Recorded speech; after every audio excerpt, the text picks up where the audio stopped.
All right, so we are joined from New York by Monique Mhm. Tawiah, former meteorologist in the Greensboro Triad area, graduate of University of Maryland and Mississippi State, with Yeah. a bachelor's degree. Huge STEM advocate, just so many motivational things on her website. Great story of everything you've done. So we have a room full here with us for our computer science engineering class at Velma Jackson High School, and we're recording this for all of our friends in Madison County schools and their computer science engineering classes from middle school to high school, and for our YouTube channel. So thank you so much for taking some time out of your schedule to meet with us today. Yes, I'm so excited for the opportunity, as always, to connect with students, especially in science and STEM.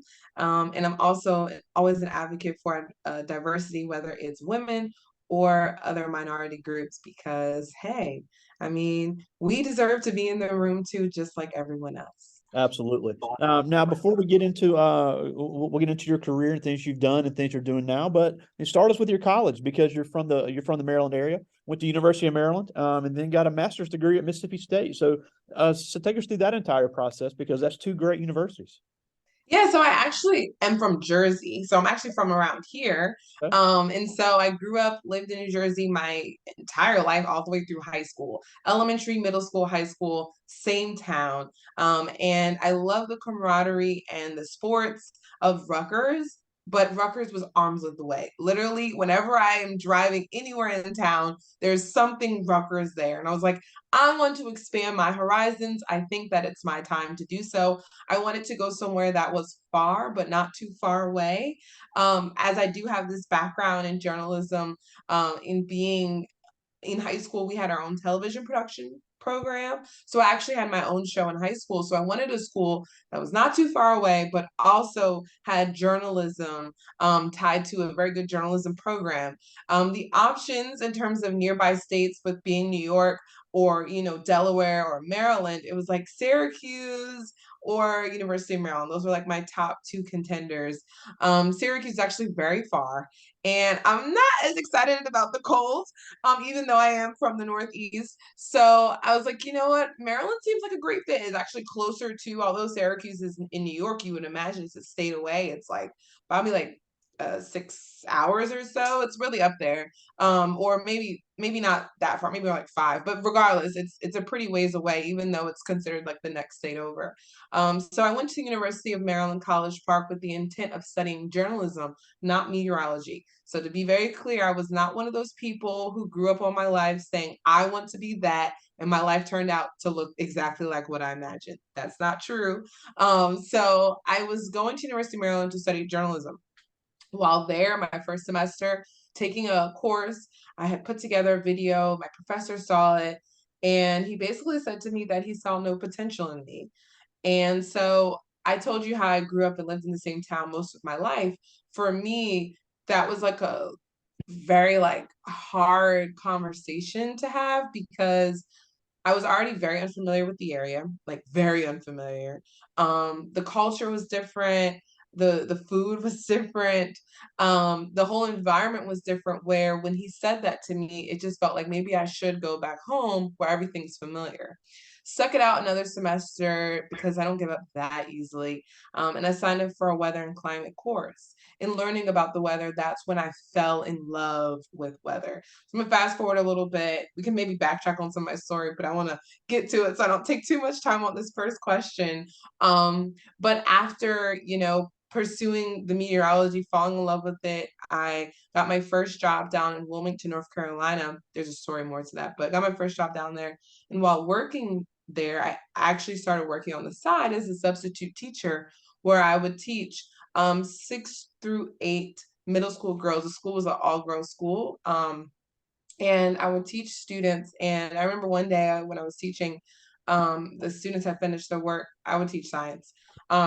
After we finished our work, we were sitting around, and I asked the girls like, "Well, what do you want to be when you grow up?" And all of them looked at me, some of which was really blank faces, and I'm like, "What do you want to be when you grow up?"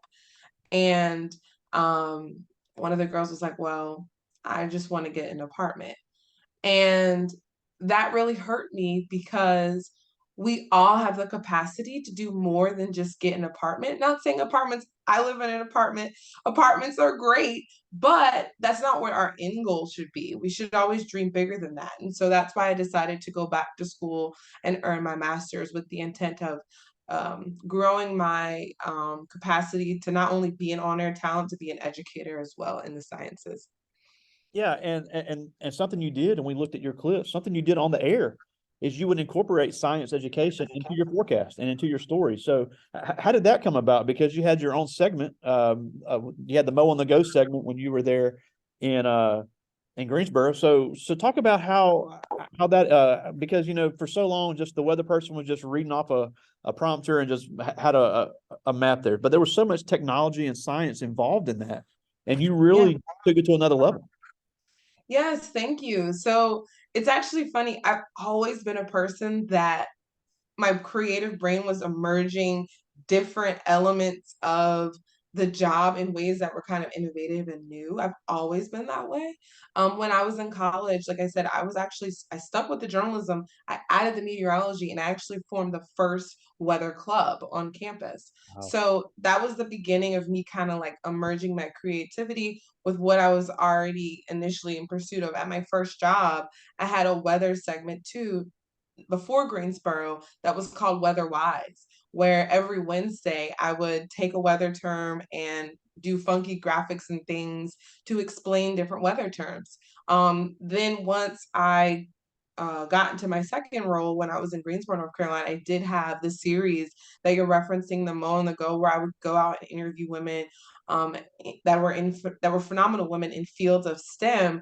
But even on my own social media platform, I had started a series where I would interview other meteorologists all across the country on my Instagram live, and we would kind of just talk about their career journey. So I've always been a creative to find ways to not keep meteorology in such a tunnel vision of thinking it can be just on air, but how we can use meteorology as a platform to expand into other ways of thinking.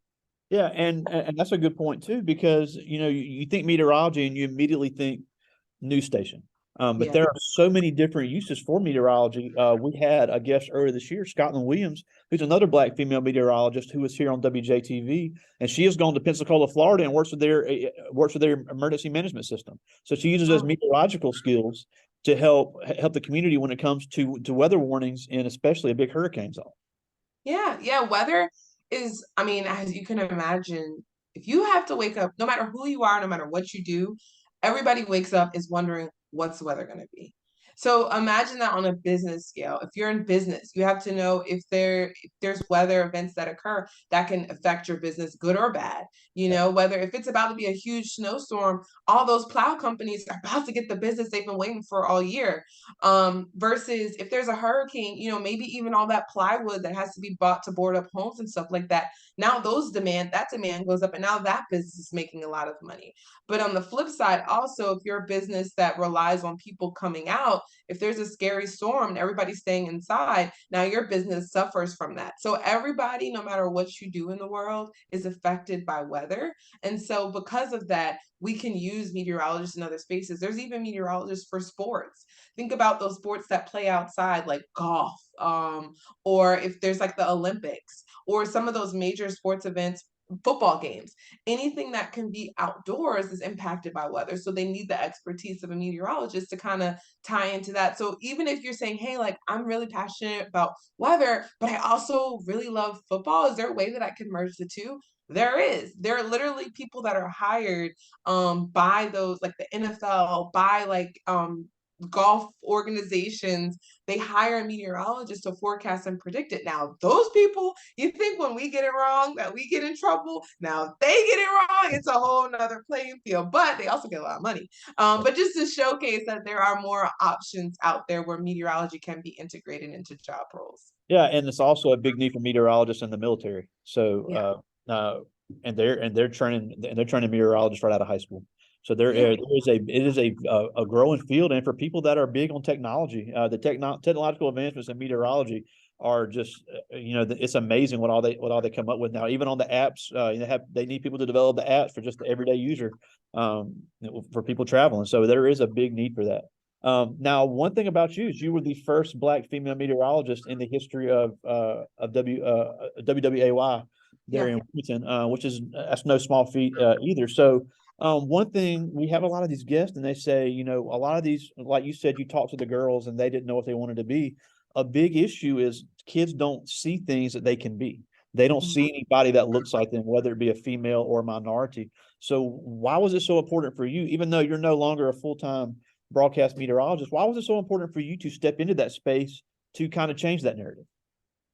Um, because I didn't have it when I was there. I think, duly speaking, I didn't have it, but I also, in my own work as a meteorologist, I never wanted it to be an end goal where I want everybody meteorologist. I don't want everybody to be a meteorologist.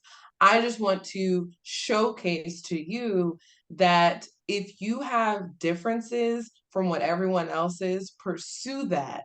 And if that happens to be in STEM, pursue that. But we should embrace our uniqueness. And sometimes in life, what we think is because nobody's there yet that looks like me, maybe I shouldn't do it.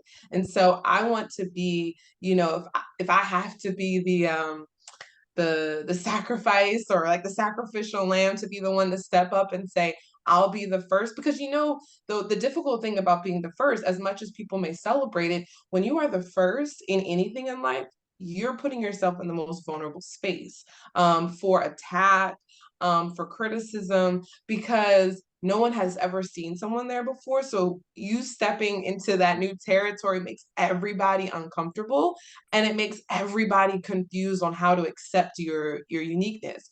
But that doesn't mean that you shouldn't embrace your uniqueness. I'm a firm believer that we are all created to solve some problem that's in the world.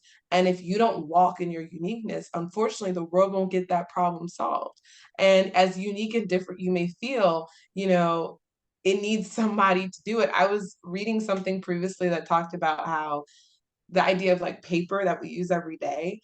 I bet you the first person, when he wanted to create paper, he was probably like suggesting maybe we should try cutting down a tree. And everyone was looking at him like, he's crazy. That guy over there, he's talking about cutting down trees. That makes absolutely no sense.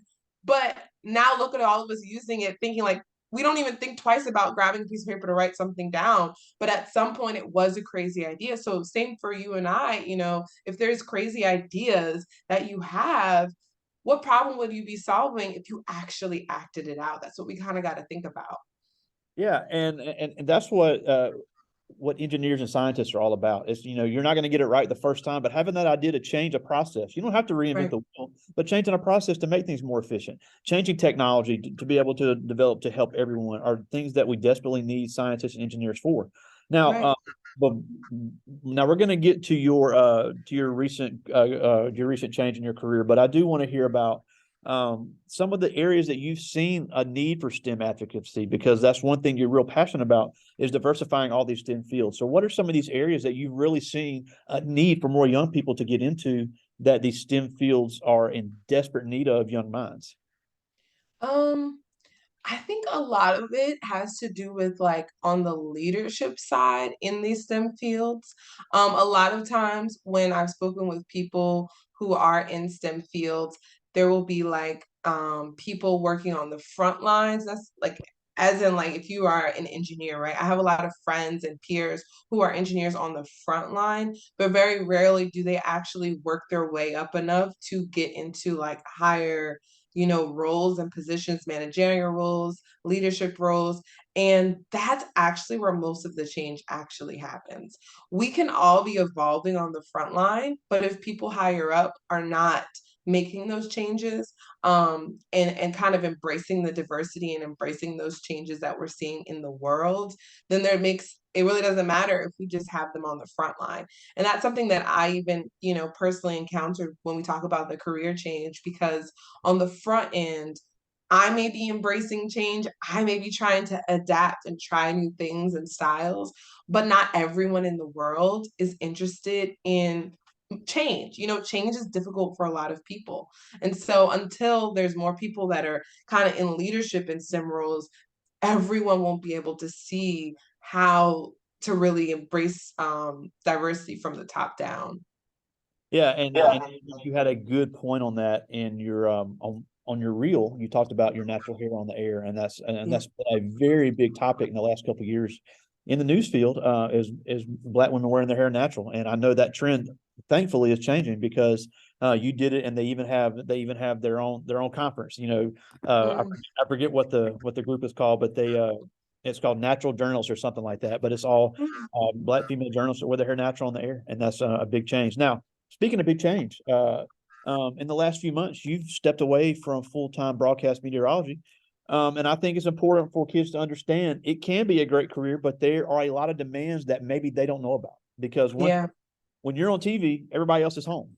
When Mhm. you know, and especially in smaller markets, you're going to have to know how to deal with every aspect of that story. You're going to have to shoot it. You're going to have to edit it. You're going to have to write it, and then at the end of the day, you got to go live on television. When that red light comes on, you got to be ready. So it is Yeah. extremely demanding. The schedule is insane, and especially in the smaller markets, they don't have the budget to pay big bucks like some of the places in New York and LA do.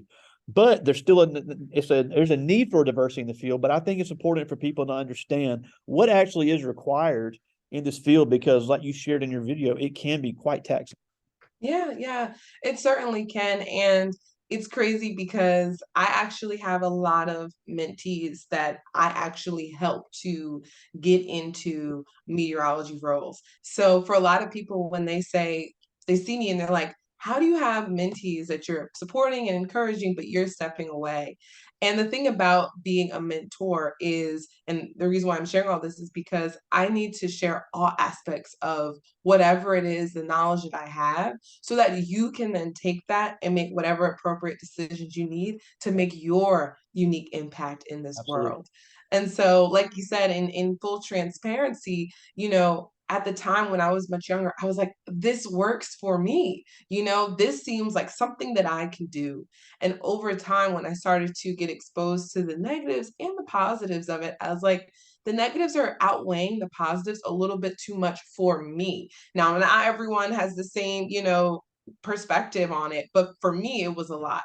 So when just to paint the picture, we talked about how I was working my first job in Wilmington, North Carolina. The second month of my job, Hurricane Florence was approaching the southeastern coast of North Carolina. So I talked about how I grew up most of my life in New Jersey. I went to Maryland. Then I moved down now to North Carolina, to a city and a town I'd never even heard of, around people I have absolutely no clue. And the second month I'm there, I'm getting told news that a major hurricane, fortunately enough, it downgraded, but initially, a major hurricane is headed right to where I am.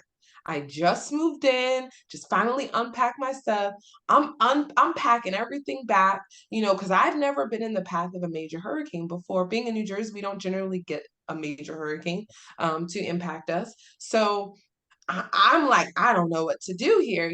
I learned about it in textbooks. I had an internship, but I mean, being the actual person that everyone looks to when they click on their television, that was anxiety a bit for me. Looking out my mirror, my window, excuse me, and my car was the only car in the complex, and I had to go to work. So that just talks about the demand when you're a meteorologist, no matter if the weather is good or bad, especially when it is bad, though, when you're telling everyone else to go and take safety, you're still required to be on television. Some people get an adrenaline rush by that. For me, just the nature that I am, that sort of makes me start to feel for my family. I want to be with family. I want to make sure everybody's safe. Being, on television, as much as I love and care for the community, I also have my own family needs that, make bother me. In addition to that, you talked about money. When I first started this industry, I would kind of like joke about it, but it was real where I would have probably gotten paid more working at Walmart than working in television. Yeah. I have tons of dresses. People will see me. I'm like, most of those were thrifted. And so I don't have a huge budget of things that I can do. And even just thinking about that right now, I'm not getting paid a lot. And then I have to be there whenever anything is bad. It starts to weigh on you like, okay, this doesn't seem like it's adding up to the value of what I'm contributing here. In addition to that, we talked about the hours, starting out in the industry, more than likely you'll start out working the weekend, which is what I did, where I was working every single weekend night, 2:30 to 11:30 p.m. Saturdays, Sundays, that's the time when everybody else is free, when there's parties, family functions, everybody seems to have a birthday party in the middle of a Saturday. And for the first step couple of years of me working in the industry, I had to say no to all of that. And so I saw the trajectory of where this was all headed, which is basically none of it was going to really get better. This is kind of like what the industry is like. I had to say to myself, I know my value and what I can provide in this world doesn't mean that I have to also sacrifice Right. the time. Time is one thing that I just have learned that you just never can get back. And so I can look back at my life years from now and say, yeah, I did help communities, but did I actually enjoy myself in the process? Not really. And so I started to have those conversations with myself and make a change. Yeah, and again, it's not to say that you're not trying to discourage people from because that's their passion, they need to chase it. But I think it's important Right. to know the realities. Because I always tell kids, they want to do something, that's great, but here's what's going to be expected of you. Right. And I'm actually friends with here in Jackson. We have Howard Ballou, who is the highest paid black male on broadcast news in the United States as far as local Mhm. channels. And I don't know how he does it because he gets off work at 11 o'clock every night and has 3 kids, but he finds a way to make it work. But again, and it's important to know what's going to be expected of you getting into it. But I do have some questions from the kids. I'll get as many of these as I can. This first one, this is a really good one because I'm really big on kids being able to speak and sell things and sell themselves. This is Justin Clerk. He's a senior, and he asked, "How do you avoid getting nervous when you're talking in front of a camera?" So it's crazy about it that most times it's literally just me and the camera in the room. And obviously, yes, there's thousands of people watching on the other side. But over time, you really just think, oh, it's just me and the camera. And as long as you train your brain to think like it's just me and the camera in the room, sometimes like I'll make jokes laughing at myself because I forget that people are watching because I'm just like, it's just me and the camera. Or it just makes it so much more comfortable when you realize like it's usually just you and the camera in the room. Like 90% of the time, I would be the only one in the whole room, and there may be someone talking in my ear to give me countdowns or instructions, but for the most part, physically in the room, it was just me and the camera. So I didn't really have to worry about all of these people watching. If it was a live studio audience, that might be a little bit different. But fortunately, we did not have that. Yeah, and to me that would be tough to train because I'm fine speaking in front of a group, but when you're live, it's you can't make mistakes. This is not this is Nakasha James. She's a senior, and she asked, "What was the biggest obstacle you faced as you got into television?" Mm. I think going back to the hair thing we talked about, embracing my natural hair was a very difficult thing for me to do. When I first started in this industry, I wore wigs, which were not my personality, but it was something that I felt like I needed to do in order to just get a job.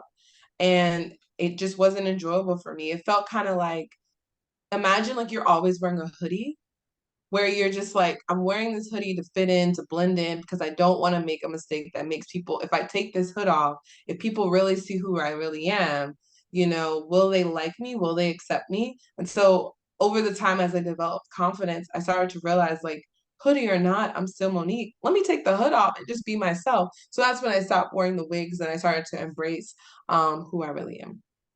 That's awesome. I mean, and it's tough enough to face the unfair stereotypes, but then to have to conform when you're not being yourself is just got to be so difficult. Yeah. This is Jacayla. This is a great question. This is Jacayla Page. She's a sophomore. She asked, "When you are studying the weather, what is the first thing you look for?" Hmm. So, first things first, I like to just make a record of what's happening currently. So that's an assessment of like looking at the temperature, cloud cover, winds, just the pressure, all of the atmospheric conditions that describe the weather currently. That's like the first step. Then going back to see what trends have happened earlier today, and then also seeing what's going to be happening next thereafter in the immediate term. So if there's, if you guys are located in Mississippi, if we're having something that's making its way across the South from Louisiana, maybe looking to see what's to the west of us, or maybe something's coming down from the north or something from the Gulf, depending on the way in which the dynamics are currently in place. But by knowing the currents, we can know what's going to be coming next. Yeah, and again, that also goes back to knowing the technology you're using. Being able to navigate that, because I hear people say I couldn't do a green screen. That'd be so hard, but you've already programmed that and you already know what you're looking at, Yeah. and it really just goes with being comfortable with the technology you have. Now, this is Aaliyah Chester. She's a sophomore. I'm sorry, she's a junior. I'm getting my my years mixed up. But she said, how do you fix a mistake on camera that you've made on when you're live? Honestly, I make a lot of mistakes. And naturally, as a human, even as I've been speaking with you, I've probably said many mistakes where I had to correct myself as I was speaking. That's literally what I would do on air. If I fumbled and I said, a wrong town name or something, you say, correction, actually, this is this town. I can't believe I got that mixed up. You guys, I'm so sorry. Mistakes happen. Keep it going.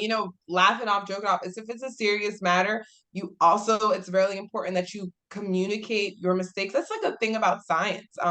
That's just a fundamental, I would say, unspoken rule about science, or maybe it is spoken somewhere. Some scientists probably communicated this, but as a part of science, you have to communicate the entire truth.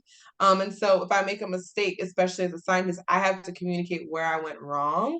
And so that's really important because these are people's lives that could be impacted by weather. So I have to make sure that what I say is accurate. Simple, flubbing up words or something like that, that's just human being stuff. But if there's definitely some science error that's being communicated, I have to clarify that. No, I've got two more from the students. This is Amari Williams. He's in ninth grade, and he asked, "How do you keep yourself calm if you're giving bad news?" Oh, that's hard. That's a really hard one. Um, I really just sweat through it and just communicate it, like especially when it's a severe weather event. So if it's like a tornado warning or something like that, you just gotta put on your um brave face and get to action. The thing about news is things happen so quickly, uh excuse me, where you really don't have time to think. If there's a tornado warning, you just have to go put your science to the test and get on air. Um, through your nerves, through your anxiety, all of it, you just gotta go.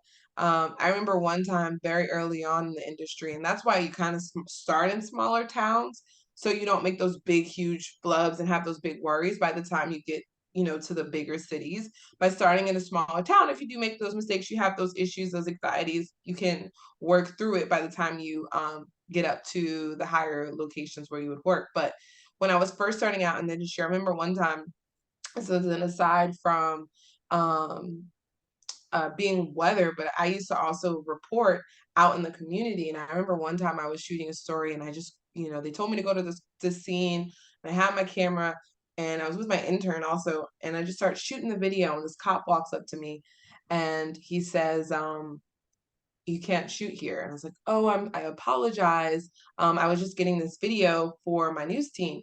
And he said, well, how would it feel to you if, you found out that your family member passed away by watching the news? And I didn't realize a miss of this crime scene that we were at. It was actually like a body across the room. And so my eyes began to well in tears and I had to go live on the air about 5 or so minutes later.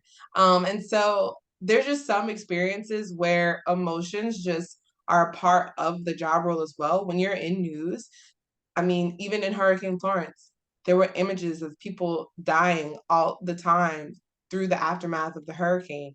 And so the humanistic element can't ignore emotions. And so, just knowing that honestly, the more real a person is with their emotions about it, I would trust that on air talent more. And so if you really are tapped in with news at times and you'll see, if there's a crime scene or a bad incident or whatever, like I've seen situations where anchors will cry on air or they'll take a step away or, they'll be quiet for a little bit. And all of that is part of it because you can't ignore the emotions attached to these things. Absolutely. It's got one more from the students. This is Brenda Escudero. She's a senior. And she asked, even though you stepped away from the career, what was your favorite part about being a television meteorologist? So I also want to say I stepped away, but I still do meteorology in other capacities. I have my content creation. I'm actually in the middle of shooting a documentary. Oh, wow. I'm doing a lot of different things, not in the traditional space of on-air television, but I'm using ways to bridge my meteorology. But one thing I do love always is just being able to engage with students. That is the absolute funnest part of the job because they're just so curious, and I just think it's so fun to meet them now, to know like 10, 20 years from now, like they'll be doing some amazing things. And the way society is today with emerging technology and stuff like that, I'm just so excited to see how my little small words for 30 minutes can touch someone that will help spark them to create the next big invention that we'll all be, having fun with years from now. That's awesome. Now, we're almost out of time, and we thank you so much for taking some time for us. But before we go, a couple things. First, tell these kids, especially, we're a majority Black community. We're in rural Mississippi, but yet there's a lot of opportunities. So why do these STEM fields need these kids to really step up and take the leadership roles? Well, coming from the African American just perspective, and this is what really troubled me back when I spoke with the students, is I want more, and I desire, and I'm passionate about having more African Americans have generational wealth. So, what I mean is, like, I want not just me, but I want all of us to be able to, for years from now, sit on piles of money, right? Sit on money, not to the point where we're struggling and sacrificing so much because we can't afford anything, but we're in careers and we're in job roles that give us our value. And that's why I encourage people to join STEM fields, because you have a higher likelihood, not saying other fields aren't great, but being in STEM, you have a higher likelihood to obtain wealth.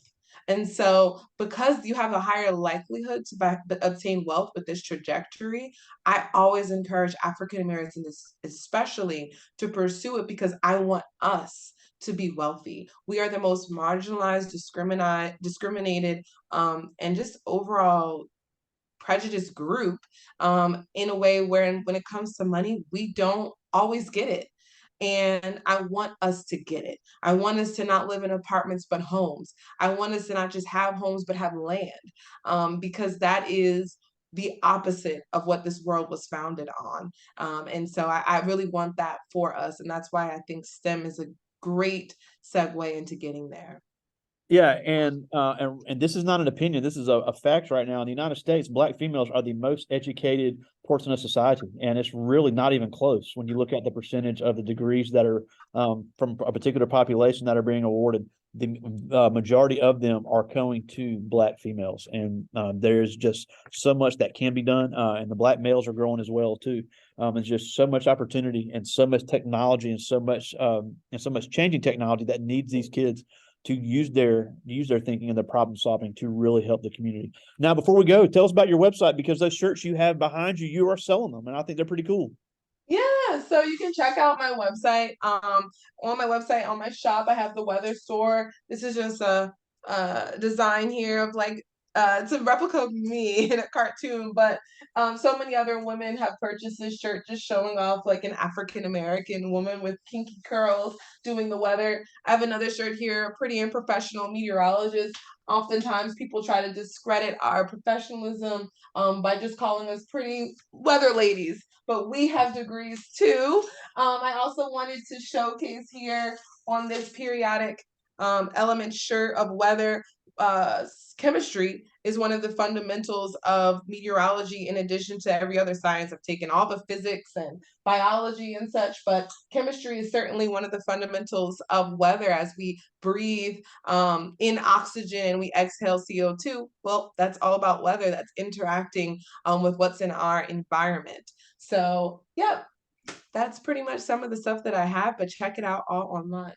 Yeah, tell us that website again. You're a great social media follow as well.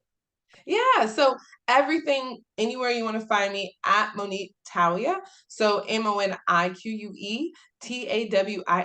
So if you want to go to my website, MoniqueTawiah.com, LinkedIn, Monique Tawiah, Instagram, Monique Tawiah, Twitter, Monique Tawiah, Facebook, Monique Tawiah. It's simple. You can search for me anywhere. And if you want to email me, the Monique Tawiah at gmail.com.